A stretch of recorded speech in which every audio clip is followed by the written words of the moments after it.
প্রথমে কয়ালাই আমার ভালোবাসার মানুষজনেরা সবাই রে ঈদ মুবারক, পবিত্র ঈদ উল ফিতরের শুভেচ্ছা। আজ হঠাৎ করে সকাল সকাল ঘুমোতে উঠতে গেছি, উঠতে সেরে তো আমার মনে হইলো যে আজ তো ঈদ, গরুটারে সকাল সকাল গোসল করাইতে হইব। থুকু কুরবানি দিলে না গরুরে গোসল করাইলে মিলে, যেহেতু আজ রোজার ঈদ, আমার পথ চলার সঙ্গে কচ্ছপটারে গোসল করাইতে হইব। এদিকে কচ্ছপটার অবস্থা খুবই বাজে। ঈদের আগের দিন কিন্তু প্রায় সারাদিনই বৃষ্টি হয়েছে, মনে করছিলাম যে একটা গাদলা গাদলা ভাব দূরে লাইছে। পরের দিন দেখি যে না, আল্লাহ রহমত করছে, ঈদগার মধ্যে গিয়ে নামাজটা আদায় করন যাইব। ঈদের নামাজ যদি ঈদগার মধ্যে গিয়ে আদায় না করতাম পারি, এই ঈদের কোনো আনন্দ আছে? আগের দিন বৃষ্টি হওয়ার কারণে গাড়িটা মনে করেন যে ফ্যাক্স একটা ভরে গেছে, তার লাগে 100 টাকা তার ফুম ওয়াশ করছি না। একটা বালতির মধ্যে এক পা পানি লইয়া সোডা অনেক হুইল পাউডার দিয়ে লাইতাছি, দিয়াছিরা মনে করেন যে লাইরাছিরা রুমালটা দিয়াছিরা গাড়িটা সাফায়া মারা লাইতাছি। যত জাতা দিয়ে মারাম ততই মনে করেন যে ফ্যাক্স একবারে বিন্যাস করে লাইব না। ও গাড়িটা দিতে আমার একটু কষ্ট হইতাছে, 100 টাকা তো বাচ্চা, এটাই কত বেশি। তারপর অল্প কিছুক্ষণের ভিতরে আমি আর আব্বু কিন্তু ফ্রেশ ট্রেশ হয়ে সেরা ঈদগার উদ্দেশ্যে রওনা দিলাইছি। ঈদগার মধ্যে সেরা দিয়ে মানুষ দিয়ে প্রায় অর্ধেকটা বইরা গেছে, অর্ধেকটার বেশি বইরা গেছে কম কম। এদিকে আমরা নামাজ দিতেছি গিয়া 8:30, এখন মনে হয় বাজে আপনার 8:26। বৃষ্টির হালকা হালকা ফিরি পড়তেছে দিকে সবাই আস্তে আস্তে দাঁড়া যেতেছে দুদুর মুদুর হইয়া, কারণ বৃষ্টিটা যদি নামা জায়গা নামাজ পড়াটা অনেক কষ্ট হয়ে যাবো গা। এদিকে নামাজ টামাজ পড়া দোয়ার দুরুস করে সেটা কিন্তু আমরা আবার রওনা দিলাই দিছি আমরা বাসার উদ্দেশ্যে। বাসার মধ্যে আইসেরা হালকা পাতলা হাঁটা কিন্তু আবার রওনা দিলাইছি ঘোরাঘুরির লাগিয়া। ঈদের দিনে যদি ঘোরাঘুরি না করি আর কবে করাম কন্যা আপনারা? ওই আপনারা কে কোন জায়গায় ঘুরতেন গেছেন বা যাইতেছেন কমেন্টে কয়ে যান। ঈদের আগের দিন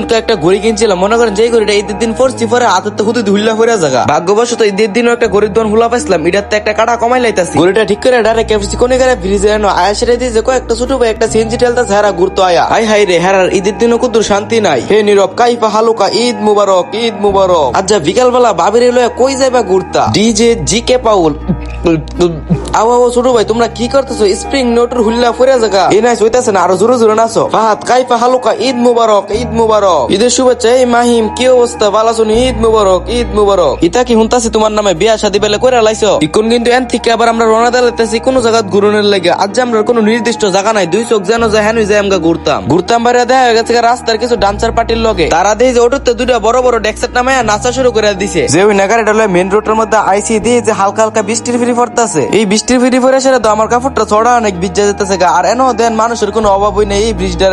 চিন্তা করতেছে কোনো বৃষ্টি যদি একটা জাতাদা নামে হেরা কই যাইবো। ওই দেখেন পাগলা শুরুটা করছে কি ঈদের আনন্দে। এই যুবকে একবারে জাকি হাওলাইতেছে। এসি মামা কই রে? ওই দি পাইছি এসি মামা রে। এসি মামা ময়লা যুক্ত 32টা দাঁত বাই করে হে করে বেটকাইতাছে। এদিকে দেখেন মানুষ মুড়ির টিন দেওয়া ঘোরাঘুরি করতেছে, যেটা কিনা আমরা মানবতার ফেরিওয়ালা বাস করে থাকি। কুদরানি গাড়ি রাইড করে সামনে হওয়ার পর দেখা গেছে কাছের কজন বড় প্রাইভেটারের লগে। এনের প্রায় কয়েকজনে আপনার প্রায় অনেক সুপরিচিত মুখ। কে কারে চিনেন অবশ্যই কমেন্টে কয়া যাবেন। আমরা সবডি বেকার যখন একসাথে গাড়িটা চালাতেছি তখন আমার কাছে মনে হইতেছে যে আমরা সবাই মনে পাহাড়ের রাস্তা দিয়ে উপরে উঠতেছি। এদিকে দেখতে দেখতে কিন্তু আয়া পড়ছি নারুই ব্রিজ। নারুই ব্রিজ আয়া সেটা দিয়ে যে মানুষ আসে গুলো কম হয়ে যাবো গা। এতলা মানুষের দামা চাপা হাসে কিন্তু কোনো মতে ব্রিজটাতে নাইমা সামনে আইছি। আবার পরে সবাই একটু গাড়িটা সুন্দর করে পার্ক করে থুইতাছে ছবি তুলনের লাগিয়া। তারপর সবাই আবার একটানে নবীনগরের দিক ব্যাক করে লাইছি। এদিকে তো লোহান ভাই হলার মোড়ছে আব্বা দোষা লাগাইতেছে। মনে মনে হ্যান থেকে কত চিন্তা করে আসলাম যে আহমেদের মধ্যে যায়াম। এই যে দেখেন আহমেদের অবস্থা মানু নাই একবারে। ইটা দেখলে আপনারাই কোন আর যাওন যায় হেন দেখেন না মৌমাছির মতন মানুষ কেমনে বুন বুন করতেছে। আমরা হইলাম গিয়া উঠতি বয়সের ফুলাফান, যে জায়গার ব্যাকগ্রাউন্ড একটু বালা দিই হ্যাঁ ছবি তুলতাম বললে হার হয়ে যাইগা। হেন গিয়া যদি দিই মানুষ ছবি তুলতাম কি আর মন চাইবো? বৃষ্টি জ্বলে যাইবো আমার। বিকালটা হয়েছে পরে আবার আয়া পড়ছি আমরা কনিকারা পার্কের সামনে আয়সেরা দিই জারি বাবা রে বাবা এসা তেসা জাম না, অনেক বড় জাম। কনিকারা রাস্তার বয়সে এই প্রথম আমি এত বড় জাম দেখছি। সন্ধ্যাবেলা আবার দেখা গেছে রুবেল বেল লোকে ইলা কইতেছে আ চল আমরা ইয়াদ যাই। কনিকারা স্বপ্ন চায় পার্কটার ভিতরে। আমি কই ভাই লো যাওই যাক সমস্যা নেই, যাইলে ভালোই লাগবো। আইসারে সর্বনাশ, এটা আবার কয়টার খবর? একটু আনি ভিতরে ঢোয়ার পরে শুনি যায় এটার ভিতরে ঢুকতে নাকি একজনে 20 টাকা করে লাগবো। বেটার আমি কইতেছি ও ভাই আগে যে জায়গার মধ্যে মাগরা ঢুকতাম আপনি 20 টাকা করে রাখতেছে। বুঝছি ঈদ দিক কেমন এই কথা কর পরে তো বেটা আমার অনেক এনতেন হুনা লইতাছে কত। ঈদের ভিতরে আয় দেখি মানুষ কোনো অভাব নাই। আমার কাছে মনে হইতেছে 30 দিনে 30টা রোজা রাখিয়া সেরা এতদিনে যতলা সোয়াব কামে করছে ঈদি মনে আজ যা ঈদের দিনই শেষ করে লাইছে। আর এদিকে আমি চাহাইতাম লে সারাই পাঞ্জাবি টাঞ্জাবি ভিজাই লাইছি। চিন্তার মধ্যে আছি যে দুই লেডি বাইক গিয়া যাইবনি। আজ যা আপনার আর একটা ভাবি না দিকে এমন জলজন্ত একটা গাছের লোকে ছবি তুলন লাগতেছে। যদি একটা ভাবি থাকতো এমন গাছের লোকে কি ছবি তুলন লাগলো আপনারাই কোন।